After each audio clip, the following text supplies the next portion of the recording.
You are listening to the Traders4ACause podcast.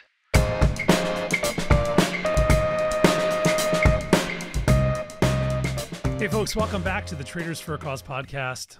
My guest this week is a person that I'd like to consider a friend after meeting her about, I'd say a year ago. Was it a year ago? Maybe back in the spring. She is founder of The Wall Street Coach, host of the Wall Street Coach podcast, and author of a book called Transforming Wall Street. Ladies and gentlemen, Kim and Curtin. Kim, how are you? I am doing great. Aloha, Zach. Aloha, Nathan. How are you guys? Good. It's good to be Nate, I don't think you need an introduction, but yeah, folks, Nate is also on the podcast again with us today. He's our most frequently recurring guest now. This is your third episode, right, Nate? Or fourth? Sounds about right. Yeah, something like that. Fourth. special co-host. If you include Boston. That's true. That's if you right. include Boston. An excellent episode. An excellent episode. If you haven't seen it, everybody watch it. Oh my gosh, she's already plugging us. This is amazing. Great podcast. You should come on every week, Kim. Let's do it. Fine by me. Fine by me. Some people had a little anxiety watching that. They were like, I'm waiting for somebody to fall going through Really? the sidewalks. Well, that would have been cut out, left on the editing floor. So. It was cut out. We didn't see Zach fall. We did not fall, did you? Quit making up stories, Nate. Oh boy. I did not fall. Okay. But anyway, Kim, we're super pumped. We're going to be releasing this hopefully either later this week or next week, and we're getting ready for T4C22, which is our 9th annual charity conference in Las Vegas, and we are super excited that you are going to be featured on our stage this year. So yeah, it's going to be super fun. But I want to just hear a little bit about how you got to do what you do, because I think what you do is certainly invaluable for so many. So how did you become a coach in the first place? And was it immediately in finance with traders, or did you kind of like cling to the industry in another way before that? It was really my own journey of self-development that got me to become a coach. I hired a coach. I was working at a hedge fund, one of the top 50 in the world. And I was loving the challenge of that position. I am very good strategically and with big picture. So I felt I was using a lot of my skill sets. But in my early 20s, I had been super inspired by Joseph Campbell, the mythologist. And in an interview with Bill Moyers, it's a series called The Power of Myth, he talked about finding your bliss. And, I heard that at such a young, impressionable age. And I was, I think, always on the lookout for the bliss. What's the bliss? So I was conscious that even though I was certainly making good money and I was certainly using some of my gifts, I didn't feel like I had bliss. And I was kind of frustrated by that. And I wound up doing landmark education, which was an intensive weekend. And after that, I felt I had to do something to get closer to the bliss. That had a huge impact on me, Landmark Forum. I had had a very unusual childhood. And so after Landmark, I felt I had had a mindset shift in how I viewed myself and how I viewed the world. And I thought it was such a dramatic shift for me that I thought, God, if only I had access to this earlier in my life, what would I have done different? And what will I do now that I have this? It just opened me up from living as a person who saw themselves as a victim of circumstance of life to a person who had limitless possibility. That was the mindset shift that course gave me. And so I didn't really feel called to go to become an instructor for that curriculum, but I knew coaches existed. I had met a coach on a high ropes course that I had done out in the forest at a camp thing. And so I went back to that coach and said, you know, what would it be like to work with you? And she was a certified coach from the Coaches Training Institute, CTI, which is a specific model of coaching. And literally, when I began with her, I just had this kind of moment of lightning that hit my heart as she began to describe kind of how I had had a lot of therapy. I had asked for a therapist. I think I was 10 or 11 years old. So like I had done work on myself already. But when I understood that coaching is so different than therapy, coaching receives the client as naturally creative, resourceful, and whole. You're not broke. You don't need fixing. That was just a paradigm shift in how to work with somebody versus therapy. And I really was enrolled by that. And I thought, I just literally had that like lightning bolt moment where I was like, this is it. This is the bliss. Now my coaching was just beginning. I was getting coached, but I just knew in like a blink of an eye, that was the bliss. And shortly after starting to work with her, I just started getting coaching clients. I still was working full time at the hedge fund, but it was just like such a natural, I guess, iteration for me that I just started getting clients. So by the time I entered my coach training, the formal training, I already had 8 paying clients, which was unusual in the class, like 15 other people, you know, 1 or 2 clients. I had like 8 paying clients at full price. So it was just, I guess I was just looking for it my whole life. And then when it showed up, I recognized it, you know. Wow, that's very interesting. So these first 8 clients that you had, were they traders? Were they Wall Street related, or? They were an eclectic bunch. It was, I don't think there were any traders. There were a couple of people in finance, executives, at C-suite level, because that was I was always at the C-suite level when I worked in finance. A couple of were entrepreneurs. I think one was an artist, somebody who was about to leave the corporate world to start their own business. So it was a mix. It was a mix of who were there. And they were people I met at, there could have been, if there was a trader, it would have been an institutional trader, not a day trader. Right. Because at that point, my circle really was, you know, in the corporate sector, so to speak. So you define the type of coaching you were doing at this juncture as kind of like a professional coach or more of a life coach, or? I always knew I was going to call myself an executive coach. I didn't feel at the time too, this is, 16, 17 years ago, everybody was kind of starting to call themselves a life coach. And I think I knew early on that if I was a life coach, that not that life stuff doesn't come up, because it always does, but I think I knew for me to be able to make a living, especially walking away from the salary that I was at in the finance world, I was going to need to probably have corporate clients if I want to keep any semblance of that lifestyle. So I knew right from the beginning, I was going to go specifically towards corporate clients and or individuals that were C-suite level, so that, I would be able to still work with the people I was familiar with and experienced with. Okay. Very interesting. Okay. So how do we make the transition over to Wall Street? Wall Street.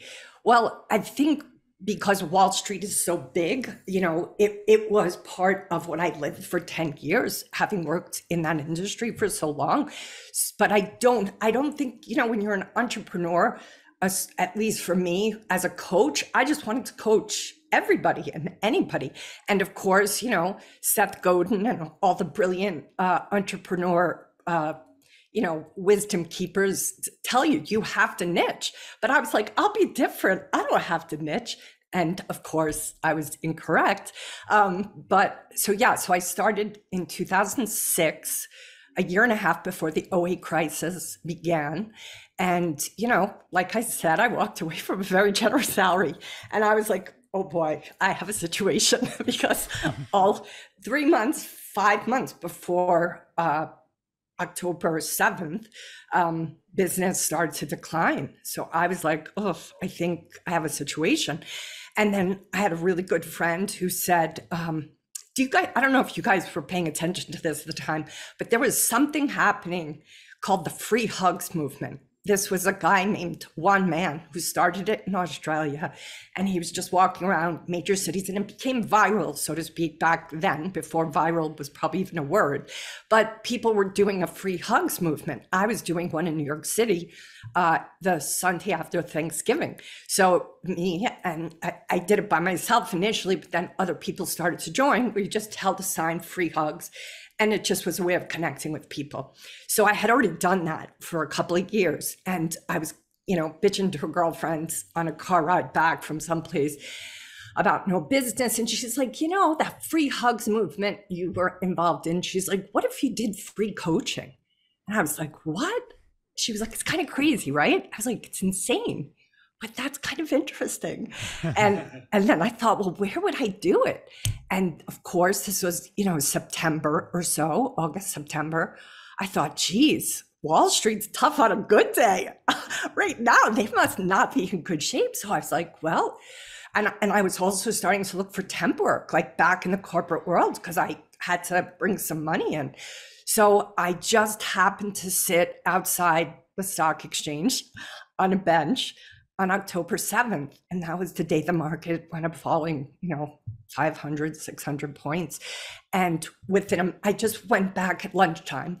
And before I knew it, I had a line of people, like, traders from the floor, executives, bike messengers, secretaries, CEOs who had just been, told they're going to be let go of, and the reporter, there was lots of reporters covering, the collapse of Wall Street. They always get so dramatic.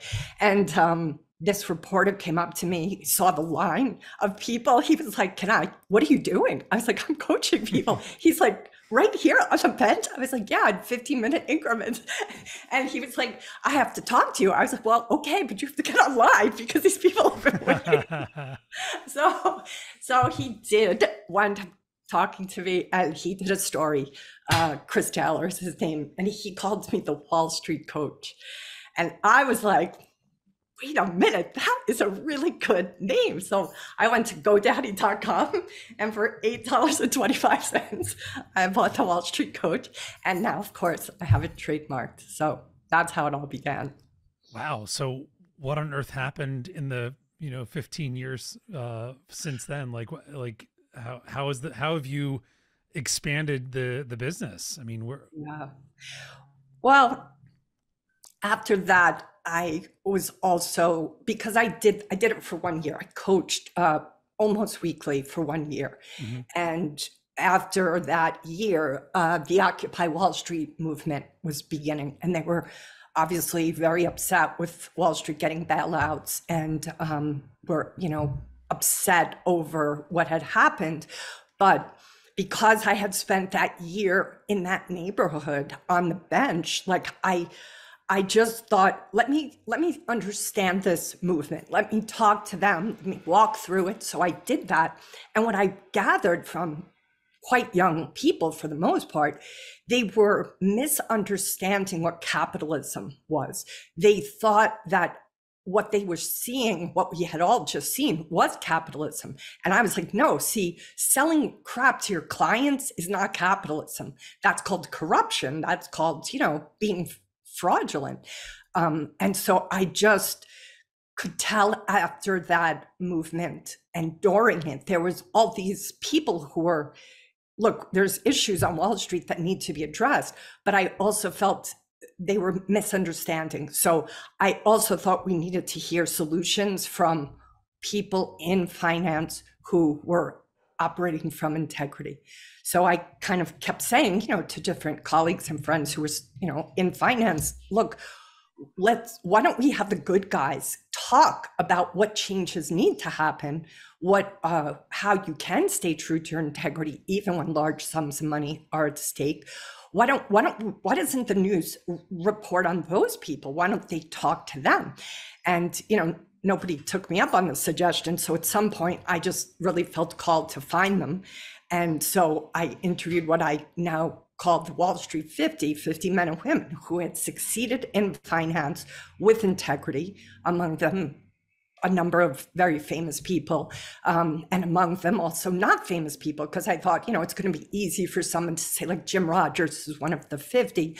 It's easy to say, well, Jim Rogers, it's easy for him. But I also have, Joe Smith that nobody's heard of. Like, this is not about, it's about a way of living consciously, being somebody who's connected to your own integrity and what your own kind of moral compass is.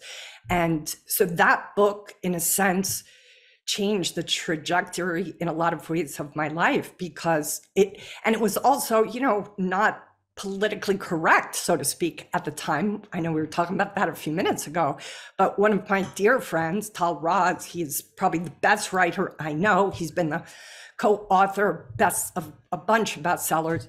He, knew I was starting my business, and he actually warned me strongly about writing that book, because he said, everybody hates Wall Street right now, Kim. They're going to laugh at you if you try to write a book about the good men and women of Wall Street. And also, he said, they'll think it's a Saturday Night Live skit. and I was like, and I was heartbroken, because I respect his opinion so much, but I just had this call, like I knew it had to be done. And anyway, but that book changed my life, because in the end, I got an opportunity to house it in Hawaii to get that book, published. I self-published it.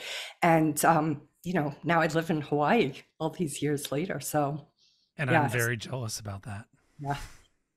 Thank you. I mean, I really had nothing to do with it. It just happened. It's like I got here and this place felt like home. I'm a Brooklyn-born New Yorker, so I'm not somebody who ever in a million years saw myself living outside of Manhattan or Brooklyn, or just where I was born.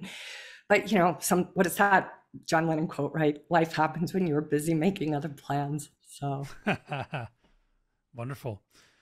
Well, I know that from all of the time that we've spent at Traders for a Cause, talking about trading psychology and how this is like a recurring theme that comes up over and over again. And the most popular, I think, Nate, you would echo the sentiment, the most popular subject that dawns our stage are the psychological implications of trading, and how, you can learn how to push a button and pull a lever and to follow a chart pattern. But what really separates good traders from, traders that think they can be good are the psychological aspects of trading. So tell me exactly how the process works when you start talking to a trader that's looking for coaching and to better their trading career. What's the approach that you take? Take me through like the process. Yeah. Well, ideally, we'll put them through an assessment that we use. We call it our Trader Positioning Index, and that allows us to have an incredibly granular look at their work side, how they work, how they operate in the business setting, in their trading. And also underneath that is the self side. And of course, that self side is the foundation with which the work side sits upon. Mm-hmm. And because we have a culture right now, and have for many years, that is so, it so advocates that we work. Almost everyone has a very strong work side, and their self side is somewhat compromised. And part of what I think it helps traders see is that if your foundation of just if you think of yourself as a house, if your foundation is on sand, how sturdy will that house be over many years? And I think it allows traders to, first of all, have data.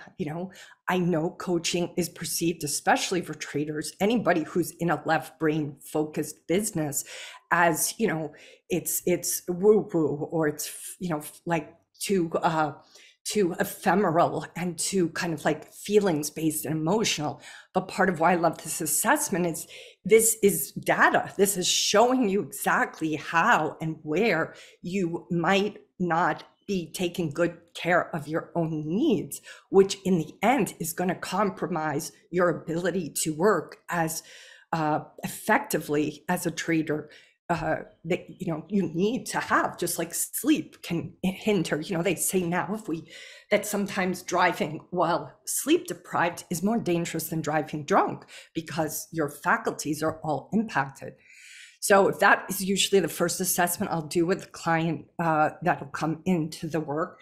And a lot of the work is not specific to their trading, at least in the beginning, because it's about the phrase, how you do one thing is how you do everything. So just as an example, if there's a particular trader who's over trading or being, very emotionally triggered by loss, one of the simple questions is, how is it for you when, somebody drives past you on the road? Do you freak out? Does it get you really angry? Does it trigger you? Like, first, look for triggers. Where are the triggers happening in your life? Because if they're happening in your trading, they're also happening outside of your trading. And if you can begin to become conscious and self-aware of that at the start, outside of your trading, then you're going to be much more conscious of when they show up in your trading. So it's more about that big picture of how and who are you, and that self-awareness changes everything. One of the phrases that I use a lot in my coaching, so much so that one of my clients actually got it tattooed on his arm. That's the first tattoo I've inspired, as far as I know. Anyway. Wow, that's awesome. I know, it's pretty awesome. I got to meet him recently and get a picture of the tattoo. But it says simply notice. And that is, it seems so simple. It seems so ridiculously, small, and yet it can change everything. If you, and the other thing too, among traders, is the self-judgment. They're so hard on themselves, like, oh my God. But that too stops them from being able to change. So ultimately, I ask the clients to please be willing to step into two perspectives: neutrality and no judgment. And by being in neutrality and coming from a place of no judgment, curiosity and neutrality are the two things I ask for. Why? Because very infrequently does our culture today reward us for curiosity. We all have to know everything. How many times has somebody asked us something and we're comfortable saying, I don't know? It's like we all have to freaking know. We all have to have an opinion. Oh, it's so true. Right? It's like, could you just say, I don't know for once? That's an interesting point. I don't know what I think because I haven't thought about it yet, So I ask for curiosity and neutrality, because if you're always in self-judgment, if you're always making yourself wrong, it's really hard to change because you're in a place of feeling lousy about yourself. And that is not a place where transformation happens. Very interesting stuff. And I know that I took the assessment a few months ago, and I learned some stuff about me that it couldn't have been more true. And what's funny about it is that the assessment itself is kind of crafty in a way where it kind of like gives you the answers without actually making you feel like you're giving the answers, which is, I guess it's the mark of a good assessment. I suspect it is. Having taken 1 million Myers-Briggs for the finance world, you take them a few times, what they want you to answer. You can pretty much game those results without much effort. But this assessment is so baffling to everyone. I've just never seen an assessment like it. And I've not really been impressed with an assessment prior to this one. So I'm glad that you found it to be. Oh, it was so fascinating. You learned so much about yourself. And speaking of which, Nate, you've been very quiet, but Nate, I understand, recently took this assessment as well. Yeah. Has the jury come in on Nate? Is he broken as a human being? Tomorrow is the day. Tomorrow's the day. Oh, it's already on the calendar? Yeah. I was hoping that we could just like spill the guts, like here live on the podcast. We'll completely dissect. We'll completely break Nate apart. Not gonna happen. Not gonna happen. Opportunity. He has this public persona. Let's figure out the truth. Let's dig into this. Well, this is really great stuff. I think you're doing a great service for the Wall you. Street crowd, especially for our community.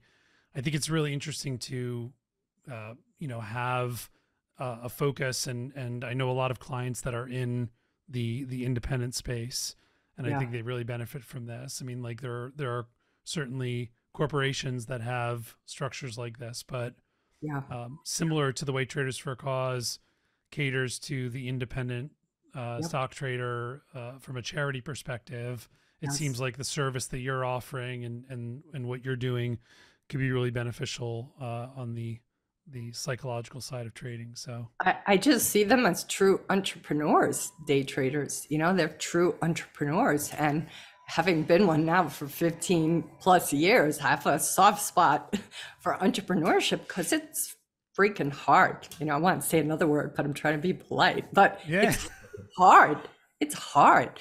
So those ups and downs, I go through them myself with my business. It's nerve-wracking, and you have to have a very strong stomach. And so I just know these tools that I've gathered because I had to gather them. My journey, my life, for me to navigate it and be able to have it be the kind of life I wanted it to look like, I had to do a lot of work on myself. And because I did so much work on myself and still do work on myself, I have gathered an enormous amount of tools, and those tools changed my life. So I feel beholden to share those tools with as many people as possible, because ultimately, if people are not living or working the way they want to be, it's simply because they haven't had access to tools to facilitate that. And I don't think, again, our culture really advocates that, especially for men. We have, unfortunately, a very much a toxic kind of expectation laid on men culturally that they are not allowed to show that they have needs, that they are not allowed to show their humanity. And I think that does them a huge disservice. And they are trying to be so stoic, and look, there's a lot of pundits and authors out there who advocate this kind of, man up mentality, but they don't give the tools around how to cope with all the hard to be with emotions that come with living. And it's like, how can you ask people to just man up and then not give anybody the tools, or woman up? Like, people need tools. And unfortunately, if you don't learn them in your family of origin, you certainly don't learn them in school. You're not going to probably learn them on the job unless you have a really, conscious and, a culture and a company where it's really advocated. Where are you going to get it? Where are you going to get it? I think it's amazing in thinking about what you said a little bit ago about the difference between therapy and coaching, because one thing that I took away from just talking with you after I did your assessment, and I told this to Nate right away, I just said, Kim's got this like aura about her where I guess it's the mark of a good coach. Like when I got off the phone with you, like you just have a good feeling. Like you have that ability to make somebody feel good about themselves and instill more confidence. And, from a training perspective, that's really kind of important, to not feel like you're not worthy of making it in the business. So I think that, like, there's oftentimes a stigma attached with therapy, but I can totally see the difference. And you opened my eyes to that when you were talking about the difference between coaching and therapy. So yeah. And I just want to be careful. There is absolutely a time and a place for therapy. I've had therapy.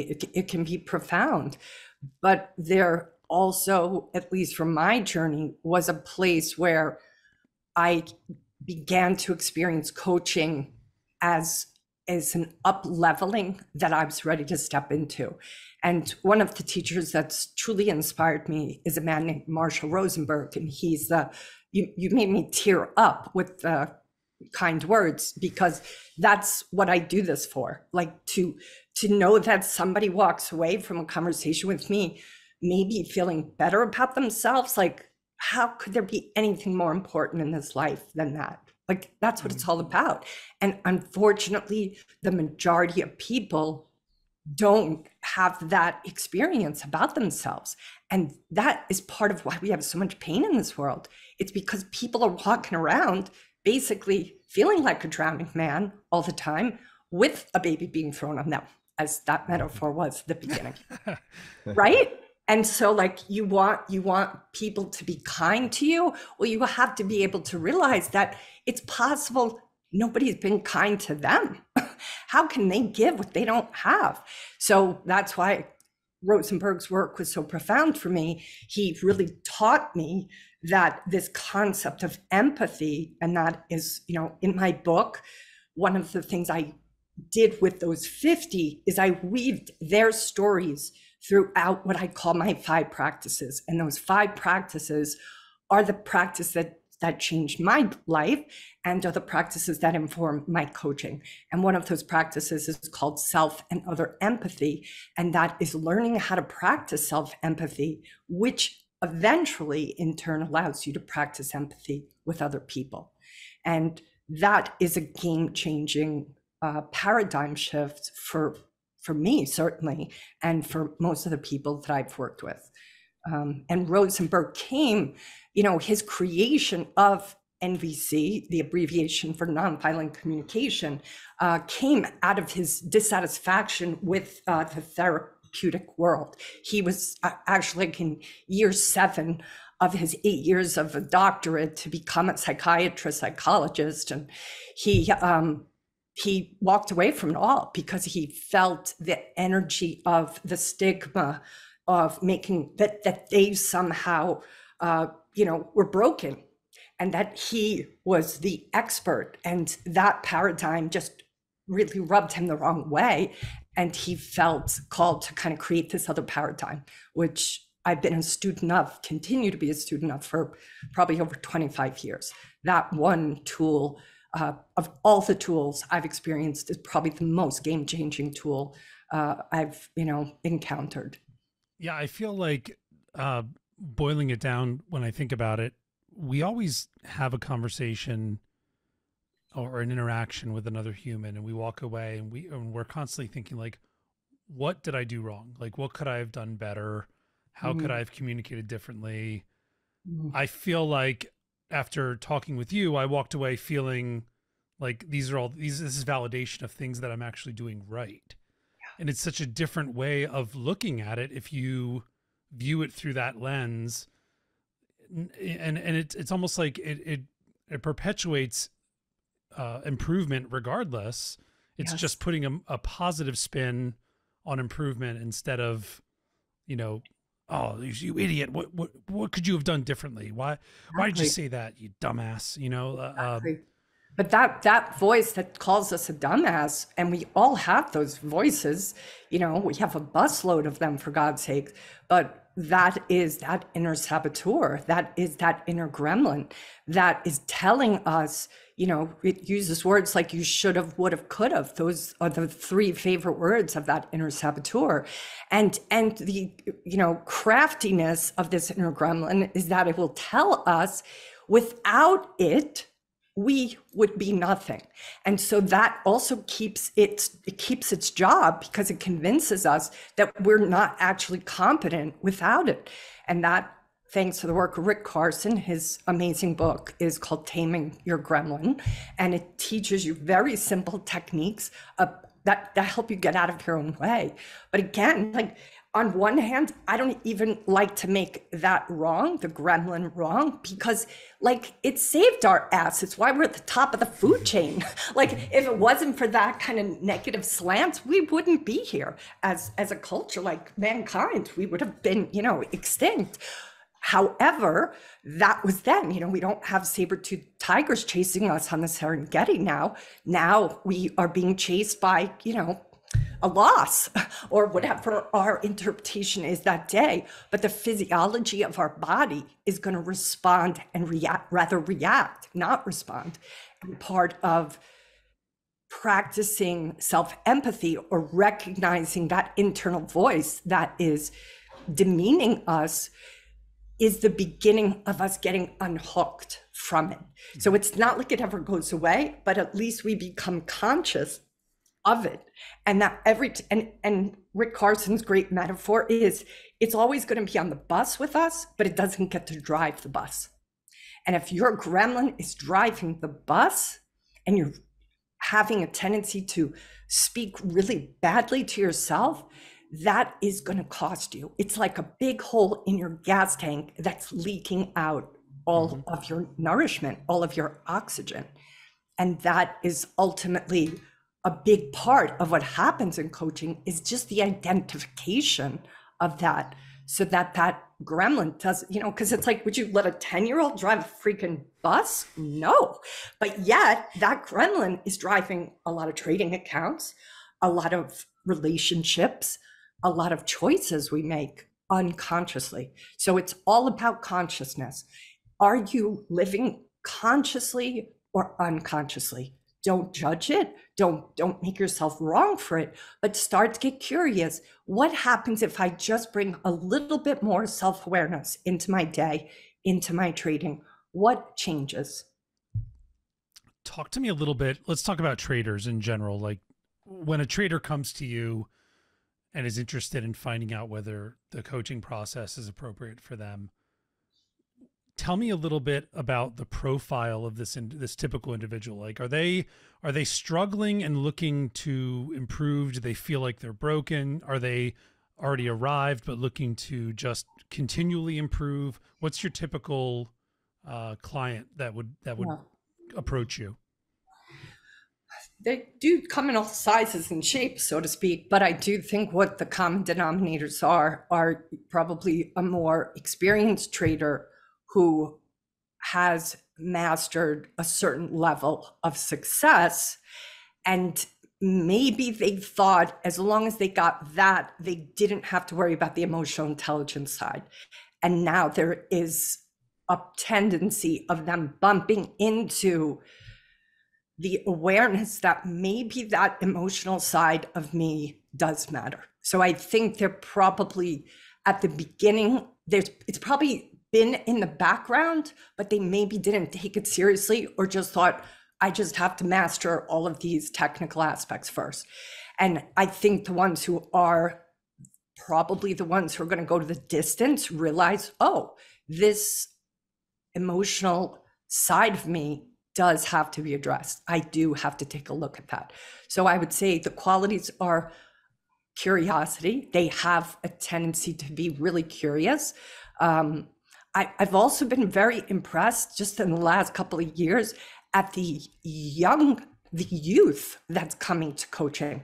I'm shocked at how those under 30 are way more self-aware than clients I've had over 50. They seem to be more comfortable with the conversation of emotional intelligence and the importance of it. They just know it's valuable, which is profound to me. I'm like, wow, you guys are like old souls that you even get that this is that important to. They're into free hugs. I guess they are. I think you're right about that with the traders that have been around a lot longer, maybe have some sort of success.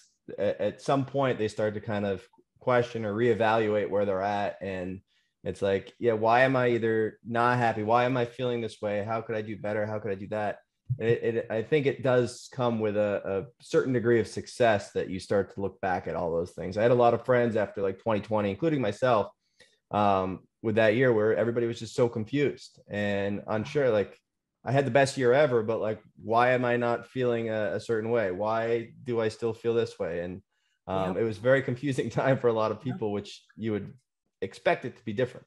Yep, exactly. And that, not to plug my talk, that's going to be at your conference, everybody, but that is going to be a big part of my talk, is like, how is it that we have this tendency sometimes to get everything we want and still not have that sense of peace, have everything we want and still perhaps feel like we're not fully nourished, right, or frustrated or not as happy as we could be. And I think that's a big part of when traders, perhaps are not trading their strategy, but trading instead to get certain needs met, and not being aware of that. It's a costly place to try to get needs met.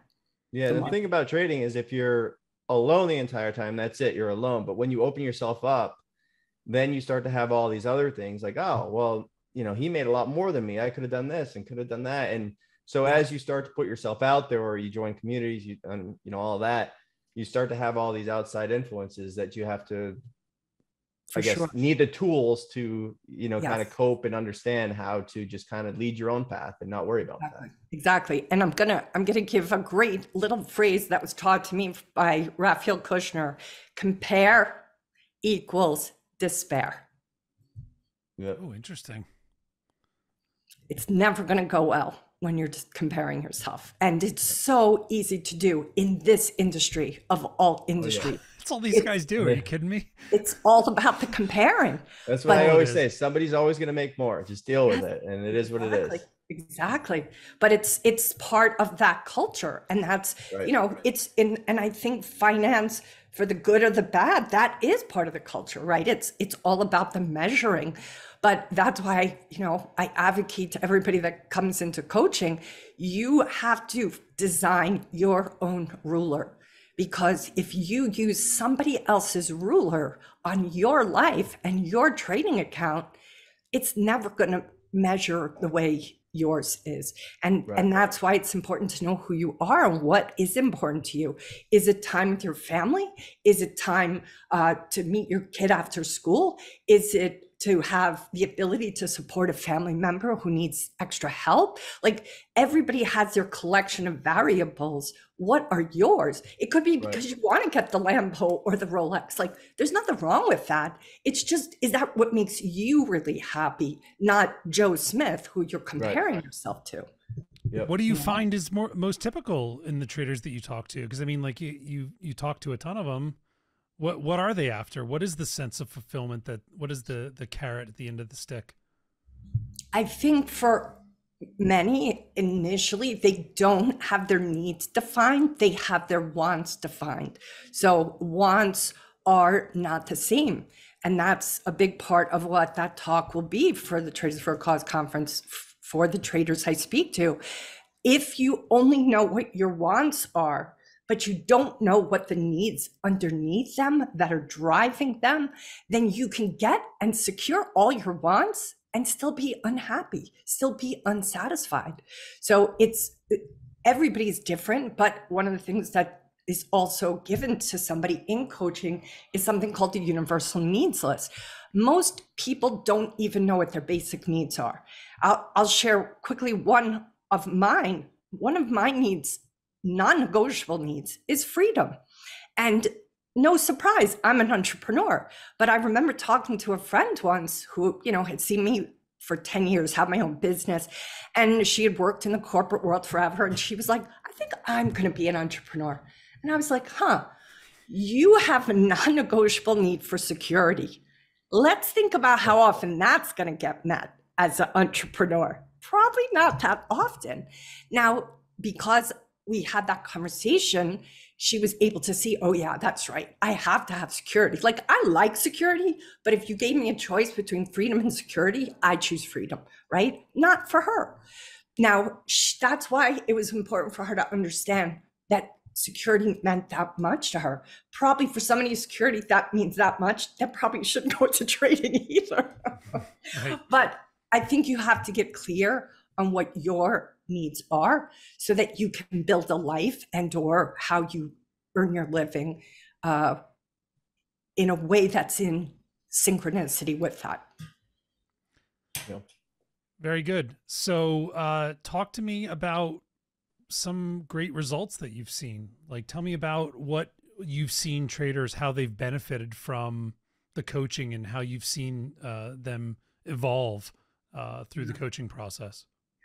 I think the concept of their noticing dramatically improves. They are able to be an observer of themselves and their trading in a brand new way. And that is how as I've watched them, their ability to pivot, their ability to surf all kinds of markets is able to happen because they're able to, what I'll say is that there's a part of us that are in the experience of whatever's happening to us, but we can simultaneously be an observer of ourselves. We can simultaneously notice, oh, look at that. That really triggered me. Wow, I am really pissed off right now. What's going on? Like, again, if we're able to bring that curiosity, then there is a bit of distance between how you react. And ultimately, the more you do that, you start to respond instead of react. And in that interim between not reacting and responding, you get to use all the wisdom and brilliance you've acquired from all your hours and days and years. You get to finally tap into them. But if you're only operating on autopilot in a way that you feel triggered, there's going to be a cost. So what happens, the clients that do this work, is they're able to respond instead of react, not just in trading, but in everything that shows up in their life. Life is a hell of a ride. It's a roller coaster. You know, things happen that nobody sees coming. Do you want to be able to navigate them with all of your wisdom? Or do you want to just be always at the mercy of whatever shows up? And I just feel like if you get these tools, you're able to kind of handle any storm. And that appears to be the case for those who've worked with me, and especially for the clients that come back to me after years of, you know, they'll work with me, leave, and then come back. So the best compliment I get is when I have old clients come back to me, because I'm like, I guess I'm doing something right. So that's a beautiful affirmation. Well, I think at a certain point, we all sometimes question whether we're making a difference and whether we're doing the right thing and whether we're worthy. And there's no better affirmation than somebody coming back to you and absolutely again and again. I feel like a lot of traders, like you were saying, react after losses as well. It's like the first thing, like, how do I get it back? And their trigger is the loss. And then it's like getting back. And a lot of times, if you just took that step back and like you said, use your wisdom, use everything you've built over these years, yes, you know, you probably wouldn't be right back in that trade trying to get it all back in one shot. And so sometimes just taking that step back and kind of realizing, you know, what is a good choice here. And that's the self-awareness that you're talking about. And like when we talked, like verbalizing stuff ahead of time and just, you know, keeping yourself honest is really half the battle here.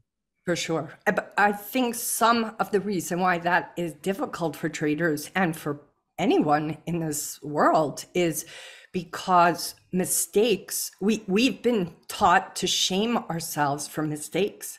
And Right. Shame is, of all the emotions, it is the most devastating. It's actually the lowest energy of emotion there is. That's the bottom of the barrel.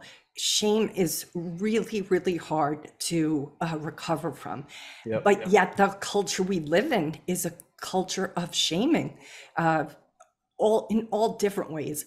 And that is part of why I think it's hard for traders to, because instantly when that loss comes, likely that self-talk is, you asshole, you idiot, what the fuck is wrong with you? And when that is happening, what happens? We go into a contraction, physically, emotionally, psychologically. Every part of our being starts to contract because shame elicits contraction.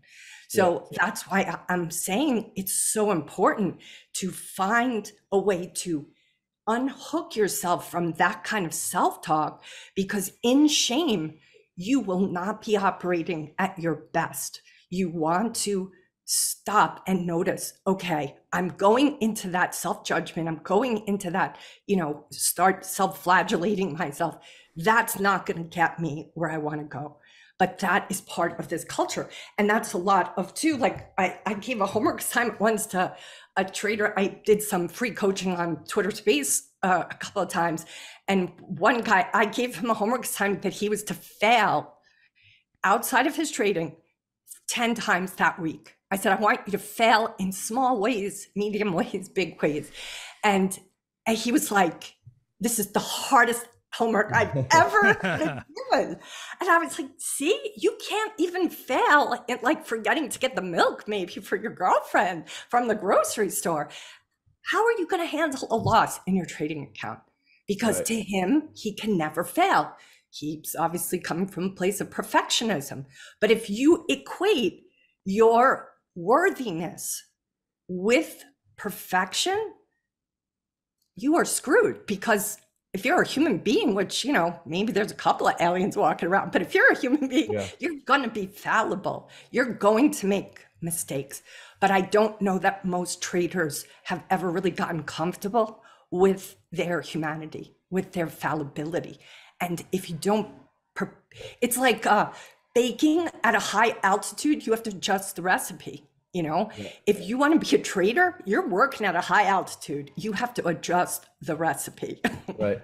Oh, it's and trading isn't perfect at all. And that's the thing, is like most people want all the stars to align in order to take a trade. And it just, that maybe it does, but then the trade's over, you missed it. And so you have to kind of build in, you know, how you're going to make this trade work given, you know, what you're looking at. And it just, you can't, that's what I tell a lot of people, just have this general kind of idea where you want to position in and where you want to position out. But if you're waiting for that perfect setup, you're still going to be waiting all day. You're not going to make the trade. But if that's the way you have operated in your life, right, and how you expect yourself to always show up, how is it that you're not going to take that projection into your trading? That's why it's so important to know thyself, because it's going to show up. I think trading it's like a master class in self-awareness. It is a master class because every little shadow or button that you have, that is going to push it. You are going to get it all pushed. So pre-push these buttons before lots of cash is at stake so that you can see, oh, looks like that really triggers me. Isn't that fascinating? That's my favorite phrase. When you notice something about yourself that's costly, just say, isn't that fascinating? And instead of asking yourself, why do I do that? Which again, if you hear that word, like if somebody said to you, Zach, why did you do that? Or Nate, why did you do that? Like what happens? We go into a contraction, like, I don't know why to do that. Oh my God, you start to defend it and justify. So instead, I always suggest, ask yourself, what's that about? You can feel the difference between why and what. What's that about? Isn't that fascinating? I react that way. I wonder what that's about. Now you can step into a place of curiosity and perhaps discover, oh, well, because whenever I got that wrong, maybe, my father punished me, or something very simple from way back when that's still operating under the surface now. Right.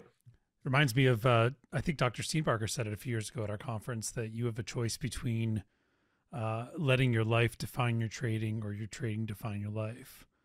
And beautifully said. And so many people in this business, obviously the only barometer that we have, traders have for success is the money. And we've talked about this on the podcast before. It's one of the only career choices that you could work your ass off for, 14 hours a day. And at the end of the day, you could still not make money. And like, that's just so demoralizing to think about, that you could put so much effort into something and guess what? The market doesn't care. I think it's hard too with the market too, because you do have to put in all that work. You do have to like make the market your life for a period of time. Get there. But it's like, at some point, when do you take control back? Because everybody's going to go through that career point, 2020 for a lot of people, there's going to be a certain hot run where you just keep on going and going and going.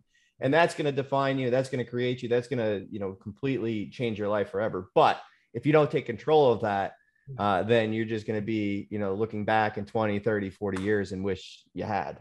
Yeah, for sure. And I think too, that's a willingness to always self-reflect. Like, I practice what I preach. I work with coaches, I work with spiritual teachers. I am not always self-reflecting, but there are periods where I'm like, I think it's time again to just take a look at how I'm operating. Where are my priorities? What are the things that are informing me?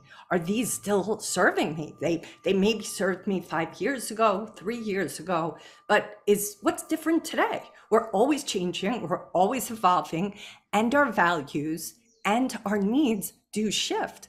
I think for me to have moved from New York City to the Big Island of Hawaii, which, P.S., the Big Island is not Oahu. So they're like, the closest store that I have is like Target, which is like an hour and change away. And like, I saw my Bloomingdale's credit card in my wallet for sentimental reasons of it. Because this is very different here. It's like Cowboy Central and ranches and so on and so forth. But at that time, when that opportunity presented itself for me to stay here, I had to look at myself again. And because I'm an entrepreneur and I work so many hours, what I got that this place gave me was encouraging my beingness, not just my doingness, right? Being in New York City, it's all doing. Everybody's in that energy. But this place calmed me down and slowed me down. So I may still work a lot as an entrepreneur, but boy, as soon as I walk out of my office, I'm surrounded by nature that just shuts that shit down and allows me to decompress. But that choice was terrifying for me at the time because I thought, the city is me. I am the city, like it's my whole life. But this showed me there was something happening for me and I was open to it, right? I'm not saying it was easy, but I was willing to look. Maybe I have different needs now. And lucky for me that I heard that call and gave into it, or surrendered to it. Do you have any clients as a coach that come to you in person? I do. I have a handful on the island that I've met along the way. Yes. Oh, cool. So you do have a few. I mean, I feel like we've become such a virtual society, but yes. I'm looking forward to meeting you in person. That's a good segue into talking about Vegas. But like, I feel like there's something about that human to human, not behind a screen. Conversation that makes sense. I do Hawaiian retreats here too. It's like a VIP day for either individuals or small groups where we will do a deep dive. I have a website, most people don't know about it, but it's called the Ho'omana, which means to basically empower. And it's very Hawaiian centric. We do a lot of coaching, but I also integrate, I've done a lot of work with a Hawaiian kahu, which is like a Hawaiian priest. And I bring a lot of spiritual aspects, and the land here is just, the word for it is mana. There is mana here. The Big Island in particular is known as the Healing Island. So I do have those. We didn't get to do them during COVID, but I was able to do quite a few before COVID here. And they were pretty special experiences. Let's get a calendar out. Maybe we'll get something on the schedule, perhaps. Big Island trip. Bi-monthly coaching in Hawaii. We'll bring a crew. We'll do a little bit of B-roll, maybe podcast episodes. That would be maybe the follow-up to your Boston special. The Hawaii special. Yeah, Hawaii was fun. I went out there. I went to Napa first, just split it up. Wow, yes. That was 2 weeks. We went there. What island were you on? Maui and Kauai. Okay. Those are the two I've been to as well. Kauai or Kauai. I like Kauai. That's the more Kauai. Legit pronunciation. But Kauai is probably as close to Big Island of all the islands. It's just much bigger. Beautiful. But it's that, the chickens everywhere. I can't believe we haven't had a chicken interrupt my podcast. The rooster outside my window. But puka dogs. It's special. It's a special place. Yeah, no, it's that we really enjoyed it too. We did a week in Maui and a week in Kauai, and Kauai was very peaceful. It's very Yeah, it was. Yeah. There's not. I mean, I guess I would say it's definitely not a go see do. Like it's more of like low key, or like quiet. Yeah. You know. Yeah. We did Maui first. Maui's more of the party scene and Oh, yeah. like lively, and then you do your like week after. Exactly. To chill. That's exactly what we did. We did it the week in Maui first, and then we were exhausted. And did you guys do the Nepali coast hike or some of that on Kauai? Okay. as much as we could. Yeah. It's a harrowing. I think that's also, you know, the power of this place is, you know, it's not Disneyland, you know, so there are tourists that I'll see, like they don't take these hikes serious. Like there's no net down there, people. Yeah. Right. There's no, you know, there are sharks in the water. There are dolphins, mantarins, Vana, like shit's gonna go down and nobody's gonna make it better. So this place also just humbles you. I'm a paddler. Part of, no doubt, the reason I moved here was outrigger paddling, which is, you know, the same as it's been for thousands of years, a 6-man canoe paddling, you know, as old Hawaiians did back in the day.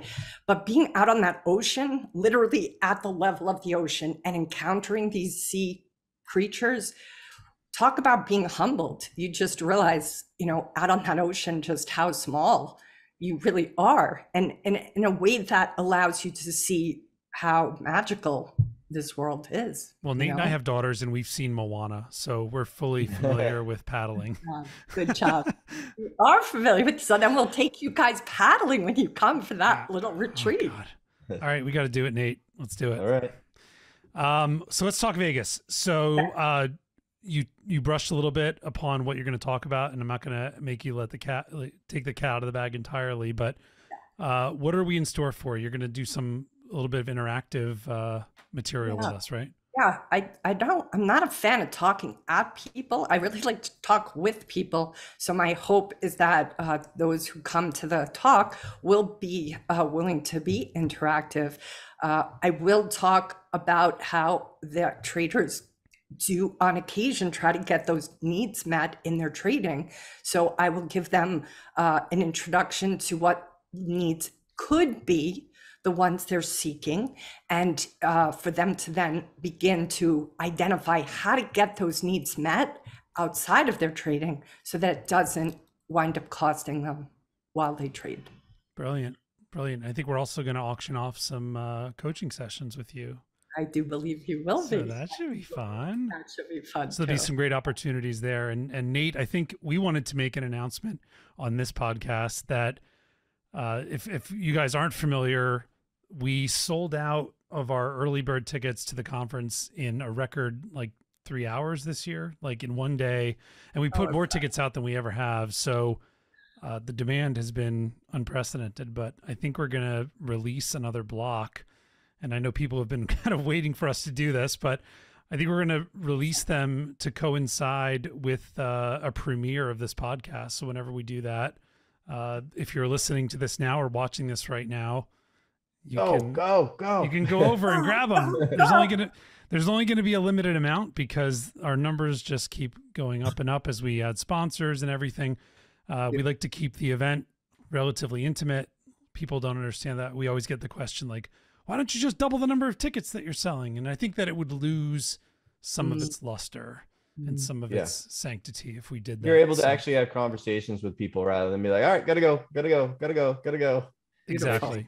Beautiful. Yeah. That's why everybody's so charged up afterwards. I talked to Nathan about this recently. Yeah. The clients that I have worked with who have attended, I mean, they're on a natural high for 6 weeks afterwards because it does nourish so many of their needs, guys.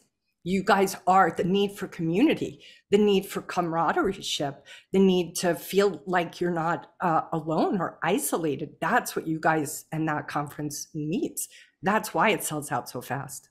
Yeah, word is spread like wildfire. It is. I am proud of it. I think we've built something special. We've built something unique, I think, to this industry, and I think that what we're trying to do, I feel very fulfilled at the end of the day, that we're trying to do the right thing.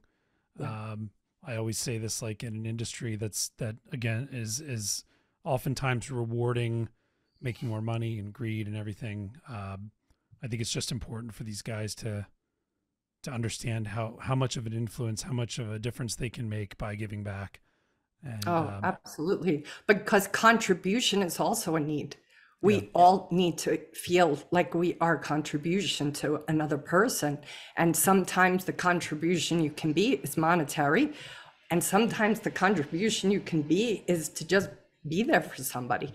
But we all do have that need. And I do think, especially for people where large sums of money perhaps are new because they didn't perhaps come from that lifestyle as a young person, they probably aren't connected to how incredibly enriching contribution is.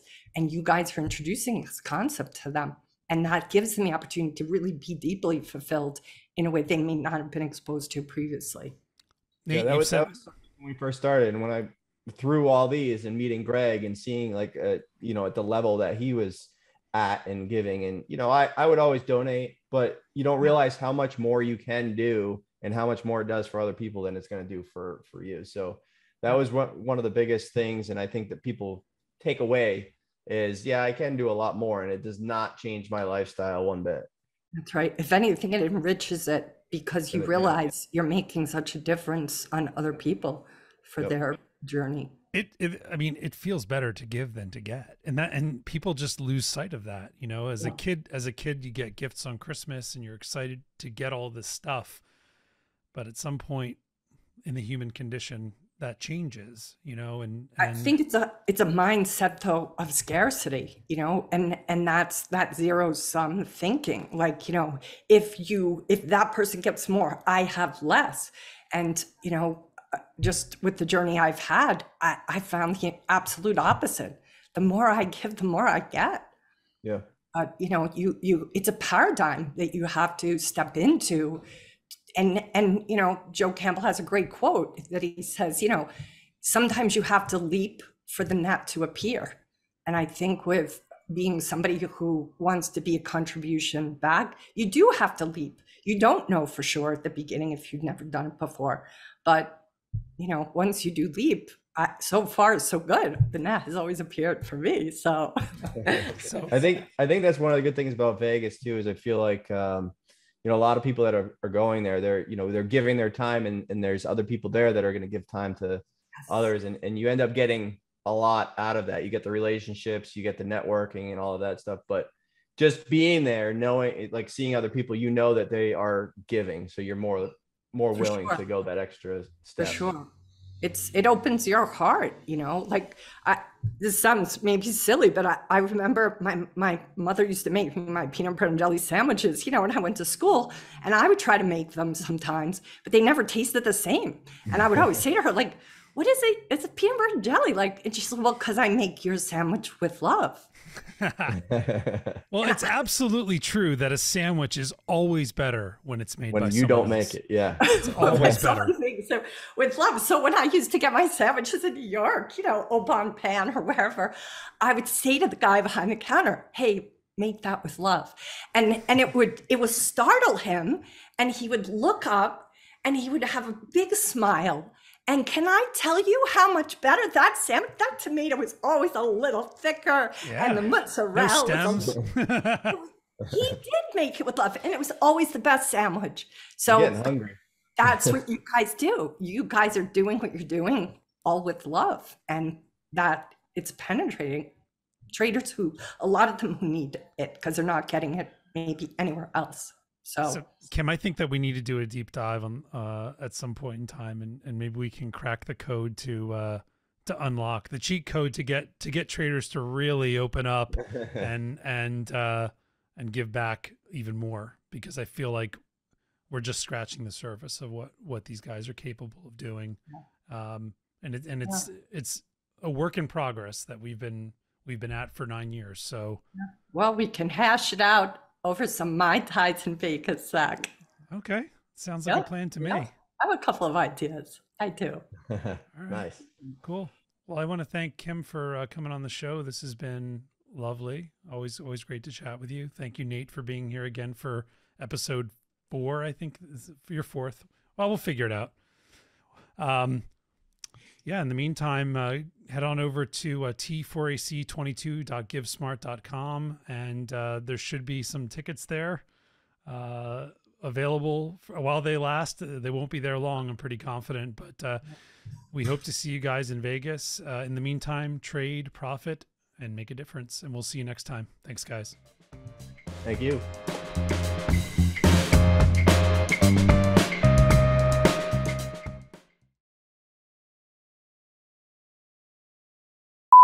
We're going to have to do a couple beeps. Actually, we got plenty because I think like 2 Amazon trucks showed up at one of your houses. I heard some beep, beep, beep. I was like, they're building a house next door. Look, I'm Harry Potter. I'm like, after my wife watches this, she's going to be like, you need to hire Kim so you can learn empathy and all this other bullshit. Get along with each other, you know, like totly lost my shit on them. Did you say it, or did you go beep, beep, beep? I'd be what the? I'd be actually more intimidated.